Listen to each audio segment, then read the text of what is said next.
하겠습니다. 야곱은 참 요단강 건너기가 왜 그렇게 힘이 들었는지, 그가 밧단 아람에서 이제 고향으로 가는데 외삼촌이 쫓아오게 되어지죠. 하나님께서 그 전날 밤에 그 삼촌을 만나지 않았다면, 그래서 그 입을 다물게 하지 않았다면 어쩌면 야곱은 그 목숨도 위태롭고, 아니면 목숨은 살려주었다면 빈털터리로 그는 고향에 갈 수밖에 없는 그런 어려움이 있었을 것입니다. 그러나 하나님의 은혜로 그는 모든 가족과 가축을 이끌고 그 삼촌 라반의 손에서 벗어나게 되어집니다. 그러나 그게 전부가 아니죠. 이제는 그의 형 예서가 이 야곱을 기다리고 있었습니다. 그 형이 20년 세월이면 이제 용서도 할 법하고, 이제 지난 가오는 잊어버릴 법도 한데 400명이나 되는 장정들을 이끌고 온다. 이것은 야곱이 볼 때는 자기 형 예서가 자기를 죽이려고 오고 있는 20년 세월 동안 여전히 미움과 죽이려고 하는 마음이 20년 세월 동안 씻기지 않았다라고 하는 것을 야곱이 생각을 하죠. 그래서 우리가 지난 시간 함께 살펴본 대로 야곱은 야복나루에서 떠나지 못합니다. 그 야복나루에서 그는 밤을 지새면서 어떤 사람과 씨름을 하게 되어지는데, 그가 하나님이었죠. 그래서 하나님께로부터 그가 축복을 받기 전에는 절대 내가 놓아줄 수 없습니다. 그래서 야곱이 이제 새 이름을 받게 되어집니다. 그 야복나루에서 이스라엘이라고 하는 새 이름을 받게 되어지는데, 이스라엘이라고 하는 것은 하나님과 및 사람과 겨루어 이기었다라고 하는, 한마디로 말하면 이긴 자의 이름을 야곱은 받게 되어지는 것이죠. 자, 그리고 이제 요단강을 건너게 되어집니다. 하나님과의 그 형 에서와의 참 극적인 화해를 하고 이제 이 요단강을 건너게 되어지는데, 여러분, 요단강이 참 건너기 힘든 큰 강이었기 때문에 못 건넌 게 아니죠. 이 요단강은 그렇게 넓은 강이 아닙니다. 얼마든지 맘만 먹으면 건널 수 있는데 왜 요단강 건너기가 그렇게 힘이 듭니까? 그 이유는 하나님이 허락하지 않으면 건널 수 없는 강이 요단강이기 때문에 그렇습니다. 하나님이 허락하셔야지만이 건널 수 있는 강이 요단강이기 때문에 그 숱한 시간들을 참 우여곡절을 겪으면서 이제 하나님의 도우심으로 요단강을 건너 이제는 그는 세겜이라고 하는 곳에 정착을 하게 되어집니다.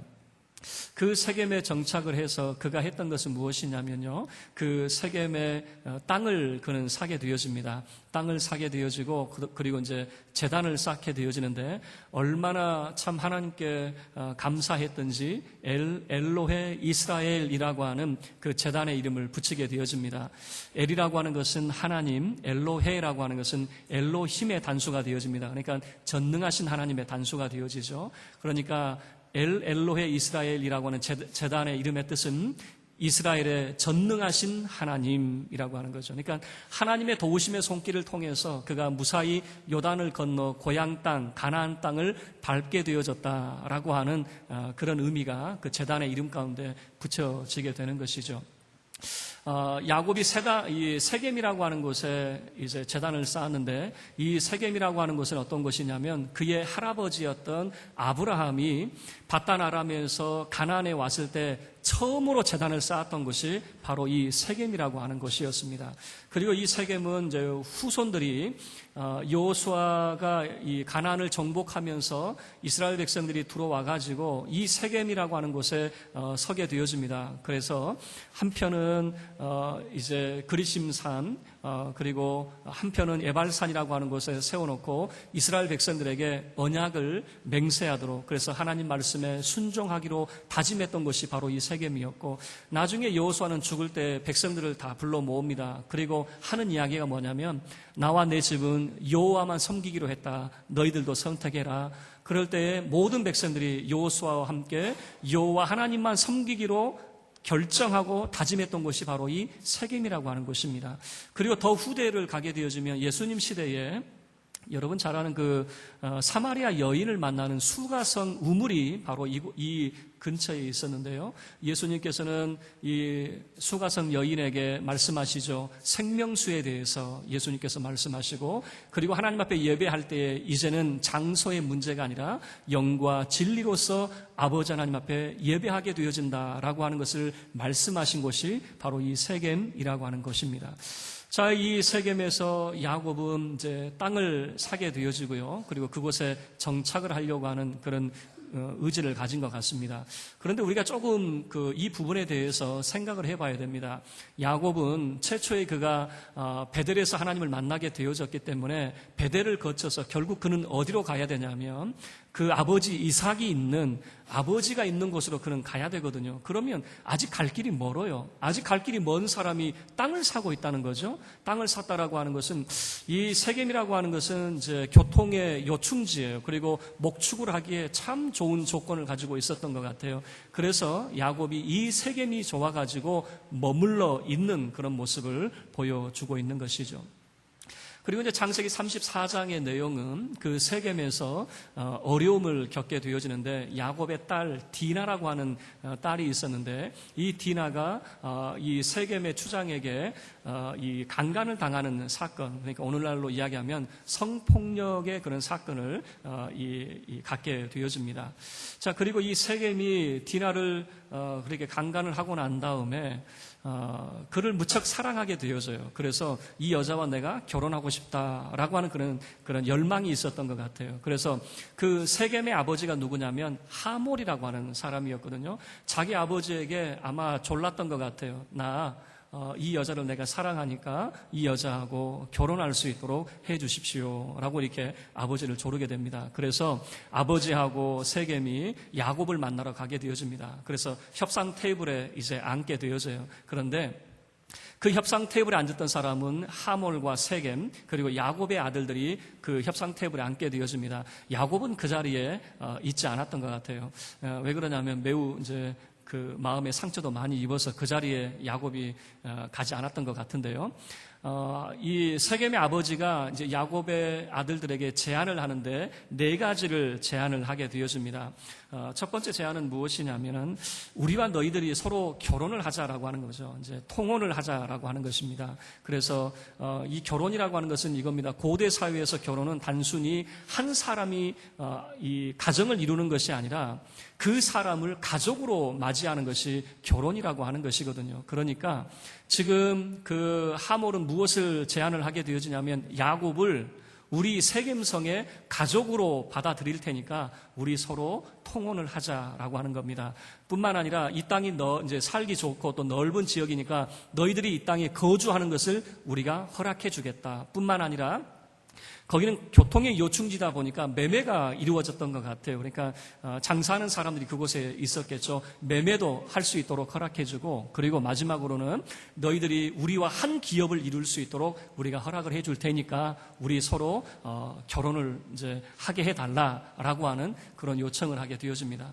그리고 세겜도 그 아버지가 그렇게 제안을 할 때 바로 거들게 되어지는데 뭐라고 이야기하냐면 그 야곱의 아들들에게 결혼 지참금 그러니까 혼수 예물을 얼마든지 요구해도 좋으니까 내가 당신들이 요구하는 거 다 준비해 드릴 테니까 제발 디나하고 결혼을 할 수 있도록 해달라라고 하는 이제 요청을 하게 되어집니다. 그럴 때 이제 야곱의 아들들이 거절할 줄 알았더니 거절을 하지 않아요. 이제 이렇게 제안을 합니다. 우리는 조상 때부터 우리는 할례를 한 사람입니다. 그래서 우리는 할례하지 않은 사람하고는 절대 결혼할 수가 없습니다. 그래서 만약에 디나를 데려가고 싶다면은 할례를 하십시오. 그러면 허락해 주겠습니다. 라고 이렇게 제안을 하는 거예요. 이제 그리고 이제 하몰과 이제 세겜이 자기 성으로 돌아갔겠죠. 그러면 이제 그 성에 있는 사람들이 바로 이 응답을 하겠습니까? 뭐 여러 가지 뭐 반대 의견도 있겠죠. 그런데 이제 설득을 시켜가는 그 대목이 뭐냐면 이런 거예요. 저 야곱을 보니까 가축도 많고 재산도 많고 가진 게 너무나도 많은데 우리가 저 사람하고 결혼하면 야곱이 가진 모든 재산이 다 우리 것 아니요. 다시 이야기하면 이런 거겠죠. 야곱과 우리가 결혼을 하게 되어지면은 우리가 지금보다 훨씬 더 잘 살게 되어지고 훨씬 더 부자가 될 수 있어 라고 하는 그런 제안을 하게 되는 거죠. 그러니까 이제 세겜성 사람들이 들어볼 때 이제 부자가 된다고 하니 또 야곱이 엄청난 그런 부자였는데 야곱의 것이 다 우리 것이 된다고 하니까 이제 허락을 했던 것 같아요. 그래서 세겜성 사람들이 다 이제 남자들은 할례를 받게 되어집니다. 자, 그런데 이것이 이제 진실이었나요? 진리였느냐? 그런데 성경을 보면 그것이 거짓이었다라고 하는 것을 이제 알 수가 있는 겁니다.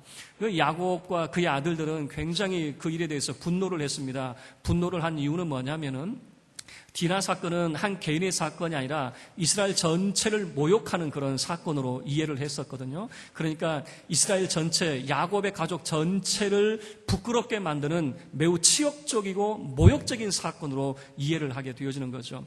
그래서 이 세겜성 사람들이 할례를 받고 3일째 되던 날이었습니다. 3일째 되던 날에 시므온과 레위가 야곱의 종들을 이끌고 가서 세겜성의 남자들을 전부 다 이 살육을 하게 되어지는 거죠. 시므온과 레위는 누구냐면요, 디나의 친오빠들이거든요. 디나의 직접적인 친오빠들이었어요. 그래서 시므온과 레위가 이 세겜성 사람들 전부 다 살육을 하게 되어지고, 나중에 다른 야곱의 그런 아들들은 이 세겜성에 가서 약탈을 하게 되어집니다. 자, 그럴 때에 이 소식을 야곱이 들었어요.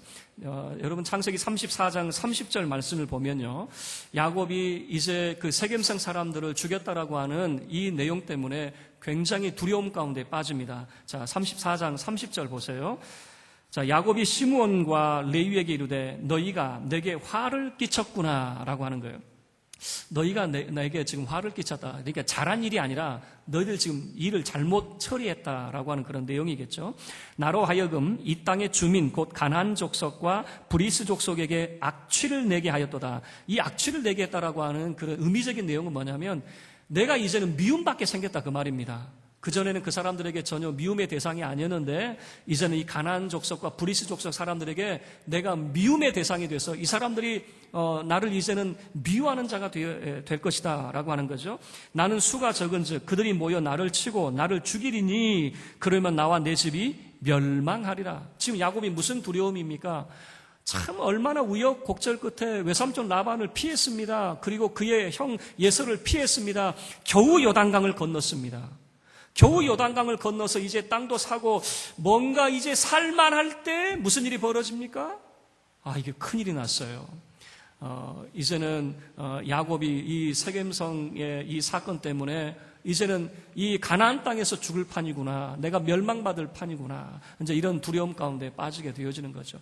그럴 때 이제 35장의 내용 속에 이제 1절 말씀을 보면 하나님께서 야곱에게 나타나십니다. 그리고 야곱에게 하나님께서 명령하시는데 너 베델로 올라가라.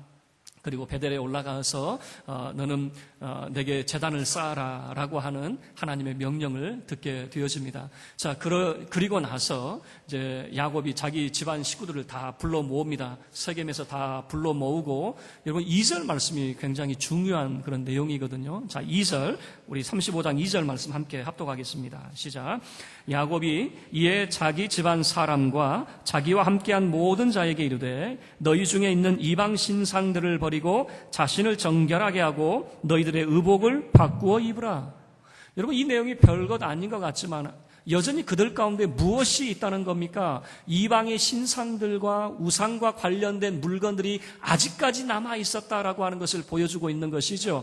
여러분 야곱이 가나안 땅에 들어와서 그는 하나님 앞에 제단을 쌓았습니다. 엘로헤 이스라엘이라고 하는 이스라엘의 전능하신 하나님, 내 인생을 인도하시고 하나님께서 나를 어떻게 이 가나안 땅으로 인도하셨는지 그는 고백을 했습니다. 그런데 여전히 그의 가족들은 신상들을 버리지 못했습니다. 우상의 제물들을 버리지 못했습니다. 버리지 못한 채 여전히 제단을 쌓고 있었다라고 하는 것을 보여주고 있는 것이죠. 그러나 이제는 디나 사건을 통해서 세겜성 이 살육의 사건을 통해서 이제는 야곱이 결단을 할 수밖에 없는 것입니다. 여러분 우리 인생을 살아가면서 우리가 결단을 하게 되어집니다. 내가 이제는 이렇게 살아야지. 예를 들면 이제는 내가 하나님 앞에 금식 기도하며 내가 주를 위해서 살아야지 마음의 결단을 하는데 작심삼일입니다. 잘 이루어지지 않아요. 그런데 어떤 일이 계기가 되어져 가지고 몸이 아프다거나 어떤 어려움이 생겨 가지고 하나님 앞에 매달리는 그런 시간들이 있어요. 마치 이런 모습인 것 같아요. 야곱이 그 지난 세월 동안의 신상을 버리지 못했습니다. 그것이 잘못이라고 하는 것을 알고 있으면서도 가족들에게 말을 못했어요. 그러나 이제는 말을 하게 되어지는 거예요. 다 버려라, 다 버려라. 신상들을 버리고 그리고 우상과 관련된 모든 물건들을 다 제거해야 된다. 이렇게 이제 가족들을 불러 모아서 말을 하게 되어집니다. 그럴 때 4절 말씀을 보세요. 이제는 그들이 가지고 있었던 신상들, 그리고 귀에 있는 귀고리, 이 귀고리가 아마 우상과 관련된 그런 물건이었던 것 같습니다. 왜냐하면 이 당시에 사람들은 이 초승달을 이제 신봉하는 것이 있었어요. 그래서 귀고리도 초승달 모양의 귀고리를 가지고 있었는데 아마 그런 것이 아니었을까. 어쨌든 우상의 제물들을 그 가족의 모든 사람들이 신상과 더불어서 야곱에게 다 주는 거죠. 그럴 때 야곱은 이것을 세겜의 상수리 나무 아래 다 묻어버립니다. 이제 그들은 정결하게 되어지는 것이죠. 그리고 외칩니다. 그 가족들에게 3절 말씀인데요. 우리 3절 말씀 함께 합독하겠습니다. 시작. 우리가 일어나 베델로 올라가자. 내 환난 날에 내게 응답하시며 내가 가는 길에서 나와 함께 하신 하나님께 내가 거기서 제단을 쌓으려 하노라 하매. 여러분, 지금 야곱이 하는 이야기가 뭡니까? 야곱에게 있어서 베델이 어떤 의미이냐라고 하는 거예요. 야곱에게 있어서 베델은 내 환난 날에 내게 응답하신 하나님이 나를 기다리고 계신 곳이에요. 베델이 어떤 의미입니까? 내 인생에 가는 길에 나와 함께 하신 하나님께서 나를 기다리고 계신 곳이 바로 베델이었습니다. 그 하나님 앞에 나아갈 때에 지금의 모습으로는 갈 수가 없는 거예요. 세겜의 이 어려운 사건을 통해서 하나님을 만나러 가려고 할 때에 그제서야 알게 되어지는 거죠. 내 환난 날에 내게 응답하시고 내 가는 길에 나와 함께 하셨던 그 하나님을 만나러 가야 될 터인데 이 모습으로는 못 가는 거죠. 그래서 그 가족들이 가지고 있었던 모든 신상들과 우상의 제물들을 다 제거해버리는 것이죠. 그리고 옷도 새롭게 입게 되어지고 이제 베델로 올라가게 되어집니다. 여러분, 베델로 올라가는 길이 순적한 길이겠습니까? 야곱이 두려움 가운데 말했습니다. 가나안 족속과 브리스 족속이 나를 미워할 텐데 내가 악취가 나게 해서 이 사람들이 나를 죽이면 어떻게 할까? 이런 두려움이 있었잖아요. 그런데 5절 말씀을 보셔요. 5절, 그들이 떠났으나 하나님이 그 사면 고울들로 크게 두려워하게 하셨으므로 야곱의 아들들을 추격하는 자가 있어요, 없어요? 없었다라고 하는 것입니다. 하나님께서 사면 고울들로 크게 두려워하게 하셨다. 다시 이야기하면 하나님이 두려운 존재가 되게 하셨다라고 하는 겁니다. 도대체 무슨 일인지 알 수가 없어요. 다만 우리가 생각해 볼 수 있는 것은 지진이나 큰 우박과 같은 자연재해를 통해서 이 사면 고울의 사람들이 두려움에 빠지게 되어집니다. 그래서 여러분, 지금 원래는 고대 사회에서는요, 복수라고 하는 것은 일반적인 것이었습니다. 참 서로를 위해서 나를 치는 사람에게 안갚음을 하고 복수를 하는 것은 당연히 그것은 지극히 당연한 그런 일이었거든요. 그런데 이것을 못하도록 누가 막으셨냐면 하나님이 막으셨다라고 하는 거죠. 그래서 세겜에서 야곱은 베델로 올라가게 되어졌다라고 하는 것입니다. 자, 그리고 이 베델에서 9절부터 12절까지의 말씀을 보면 베델에서 하나님께서 야곱에게 복을 주시는 그런 장면이 소개가 되고 있습니다. 여러분, 9절 말씀 보셔요. 야곱이 밧단 아람에서 돌아오매 하나님이 다시 야곱에게 나타나사 그에게 복을 주시고라고 하는 거죠. 예를 들면은, 이 밧단 아람에서 야곱이 20년을 지냈습니다. 그 이후 또 베델에까지 올라갈 때까지 얼마 시간이 걸렸는지 모르지만 어쨌든 20년 세월을 우리가 한번 생각을 해보죠. 이때 야곱의 나이는 한 110세나 100세, 100세에서 110세 정도의 나이가 됐을 거라고 추정이 되어져요. 자, 그러면 20년 전에 지팡이 하나 가지고 요단을 건넜던 야곱의 그런 모습이었습니다. 그럴 때 베델에서 하나님께서 말씀해 주셨어요. 내가 너를 반드시 이곳으로 돌아오게 하마 라고 하는 하나님의 말씀이었잖아요. 그리고 20년 후에 베델로 야곱이 올라왔습니다. 올라왔을 때 하나님께서 9절 말씀을 보시면 복을 주신다라고 하는 그런 내용이잖아요. 이 내용이 무슨 내용이냐면 가만히 들여다보면, 곰곰이 생각해보면 이런 내용인 것 같아요. 하나님께서는 그 20년 세월 동안 누구를 기다리고 계셨냐면 야곱을 기다리고 계셨던 거죠. 야곱아, 너 언제 올래? 너 언제 올래? 내가 너를 기다리고 있다. 기다리고 있는데 그냥 기다리고 있는 것이 아니라 하나님께서는 야곱에게 주실 큰 선물 보따리를 준비하고 기다리고 계시는 거죠. 그리고 야곱이 올라왔을 때 하나님께서는 그에게 복을 주시며 그를 격려하시고 위로하고 계시는 모습이 바로 이 9절의 모습이죠.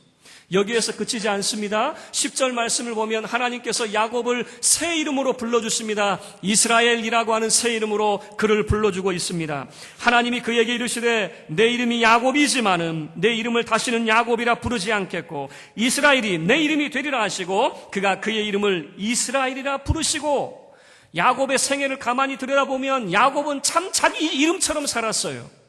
우리는 이런 표현을 쓰죠. 참 생긴 대로 논다. 이건 나쁜 말입니다. 함부로 그런 말 쓰면 안 돼요. 여러분, 생긴 대로 논다라고 하는 말은 칭찬하는 말입니까? 비아냥거리는 말입니까? 비아냥거리는 말이죠. 야곱 그러면요, 비아냥거림이 있어요. 너 참 하는 것 보니까 야곱이네, 야곱. 그게 무슨 말입니까? 그냥 남의 발 뒤꿈치나 잡고 거짓말이나 슬슬하고 속이려고 하는 참 얍삽한 삶을 살고 있구나. 이게 야곱이라고 하는 이름 속에 담겨져 있거든요. 그러나 이제는 하나님이 다시는 너를 야곱으로 부르지 않는다는 거예요. 사람들이 비아냥거리는 그 이름으로 부르지 않겠다 그 말입니다. 너는 하나님과 미 사람을 겨루어서 이긴 자, 너는 이긴 자가 아니냐 그 말입니다. 그래서 승리자의 이름으로 너를 불러주겠다라고 하는 것이 하나님께서 야곱에게 주신 말씀입니다. 그래서 다시는 야곱을 비아냥거리는 이름이 아니라 이긴 자의 이름, 승리자의 이름, 이스라엘이라고 하는 이름으로 너를 부르마라고 하는 거죠. 그리고 11절 말씀에서 하나님께서는 생육과 번성의 약속을 해주십니다. 우리 11절 말씀 함께 합독하겠습니다. 시작. 하나님이 그에게 이르시되 나는 전능한 하나님이라 생육하며 번성하라. 한 백성과 백성들의 총회가 내게서 나오고 왕들이 내 허리에서 나오리라. 하나님이 말씀합니다. 나는 누구냐? 나는 전능한 하나님이다. 야곱이 세겜에서 이 하나님을 고백을 했죠. 제단을 쌓으면서 엘로헤 이스라엘이라고 하는 이 전능하신 하나님을 고백을 했죠. 그 하나님이 응답을 하는 겁니다. 나는 전능한 하나님이다. 내가 너를 생육하고 번성하게 해주마라고 하는 거죠. 여러분, 그런데 이 말씀을 곰곰이 들여다보셔야 됩니다. 세겜에서 야곱이 무슨 두려움 속에 빠졌습니까? 나와 내 집이 망하게 생겼네. 이게 야곱의 모습이었어요. 나와 내 집이 망하게 생겼다고, 멸망하게 되겠다고 말했던 사람이 야곱이었습니다. 그러나 하나님께서 말씀하십니다. 그 전능하신 하나님께서 야곱에게 말씀하십니다. 너는 생육하고 번성하리라 라고 하나님께서 약속해 주시는 거죠. 한 백성과 백성들의 총회가 내게서, 그리고 왕들이 내 허리에서 나오게 될 것이다 라고 하는 말씀이죠. 그리고 12절 말씀인데요, 여러분, 이 12절 말씀이 매우 중요합니다. 그 땅에 대한 약속을 해 주십니다. 우리 12절도 함께 합독하겠습니다. 시작. 내가 아브라함과 이삭에게 준 땅을 내게 주고 내가 내 후손에게도 그 땅을 주리라 하시고, 하나님께서 아브라함에게 약속하신 가나안, 이삭에게 물려주신 가나안, 그리고 그 땅을 누구에게 물려주신다는 거예요? 그 형 에서가 아닌 야곱에게 하나님께서 물려주신다라고 하는 겁니다. 그런데 이제는 이것이 현실이 되었어요. 여러분, 이게 현실이 되었단 말이에요. 왜 그렇습니까? 지금 자기 형 에서는 어디에 있습니까? 요단 저 건너 에돔 땅에 있어요. 그리고 야곱이 가나안 땅에 발 딛고 있는 거예요. 마치 이 장면을 생각해 보면요, 여러분, 큰 충격을 받는 거예요. 그러니까 우리가 하나님의 약속의 말씀을 듣잖아요. 20년 전에는 아무것도 없어서, 소위 말하면 쥐뿔도 없었어요. 그냥 지팡이 하나 가지고 그저 요단강 건너는 사람이었는데 20년 후에 돌아와서 보니까 이 가나안 땅을 누가 차지하고 있는 거예요? 야곱이 차지하고 있는 거예요. 이것 때문에 야곱이 어떤 생애를 살았습니까? 자기 형 에서를 속여가지고 장자의 명분을 빼앗았고, 그리고 자기 아버지를 속여가면서 그 장자의 축복권을 빼앗았던 것 아닙니까? 그런데 이제는 누가 인정해 주시고 있는 거예요? 하나님께서 인정해 주시고 있는 것 아니겠습니까? 이 땅을 내가 너에게 주리라, 너의 후손에게 주리라라고 하는 하나님의 약속이 야곱에게 주어지고 있는 것인데, 이것이 먼 꿈이 아니라 이제는 그의 향에서는 요단강 저 멀리 가 있는 것이고, 그 땅에 야곱이 서 있는 이 모습을 보니까 하나님의 약속의 말씀이 성취되고 있다라고 하는 것을 그가 깨닫게 되어지는 것이죠. 그래서 이 말씀을 들을 때에 여러분, 야곱은 어떤 생각이 들었을까? 참 만감이 교차하는 그런 모습이었을 것이다, 그렇게 생각이 되어져요. 그러니까 아직도 먼 일이 아니라 이제는 누구 것이 되어졌어요? 자기 것이 되어진 그런 모습이죠. 말씀을 마치도록 하겠습니다. 하나님은 야곱이 좋아서 베델로 하나님께서는 그를 초대하십니다. 야곱이 좋아서 베델로 초대하시는데 야곱은 어디에 있었어요? 야곱은 세겜이 좋아서 세겜에 땅 사놓고 그 자리에 머물러 있었습니다. 그리고 그의 가족들은 여전히 이방의 신상들과 우상의 제물들을 버리지 못한 채 그대로 있었습니다. 그 고가의 제품들을 어떻게 버리겠습니까? 아까워서 못 버리는 거예요. 제가 예전에 그 전도를 가가지고 그 가정에 예수 믿기로 결정을 했습니다. 근데 그 가정에 보니까 달마도가 이딴 많은 달마도가 있어요. 그게 얼마나 참 비싼 것이겠습니까? 그래서 요청을 했어요. 예수 믿기로 하셨다면 저거 떼내셔야 됩니다. 근데 이 양반이 그러니까 여성분이었어요. 남편의 허락도 없이 그냥 떼버렸어요. 그 순간이 너무 좋았는가 봐요. 딱 뗐는데 나중에 보니까 그 자리가 여러분 그거 있죠. 시간이 지나면 그 자리만 허해가지고 그 자리만 허해가지고 있는 거예요. 그래서 나중에 그분에게 그 성구 있죠. 말씀 성구를 그 액자에 달마도만 싹 빼고 거기에다가 말씀 성구를 다시 해가지고 그 액자 그대로 다시 걸 수 있도록 그렇게 드렸었거든요. 아까운가 봐요. 왜냐하면 그 비싼 거 쉽게 못 버리는 거죠. 못 버리는데 어떤 계기가 되어지면 버리게 되어지는 거예요. 어떤 계기냐? 베델에 계신 하나님을 만나러 갈 때예요. 하나님을 만나러 갈 때 지금 이 모습으로는 갈 수가 없어요. 지금 이 모습, 이 죄악의 모습으로 여전히 우리가 끊어버리지 못하고 제거하지 못한 우리의 잘못된 습관들, 우리의 잘못된 그런 욕망들, 그런 성적인 욕망들, 그리고 우리의 잘못된 그 모든 습성들, 이거 가지고 그대로 베델로 올라갈 수가 없는 거예요. 이거 다 제거해야지만이 베델로 올라갈 수가 있는 거예요. 그 베델의 하나님이 어떤 하나님이었습니까?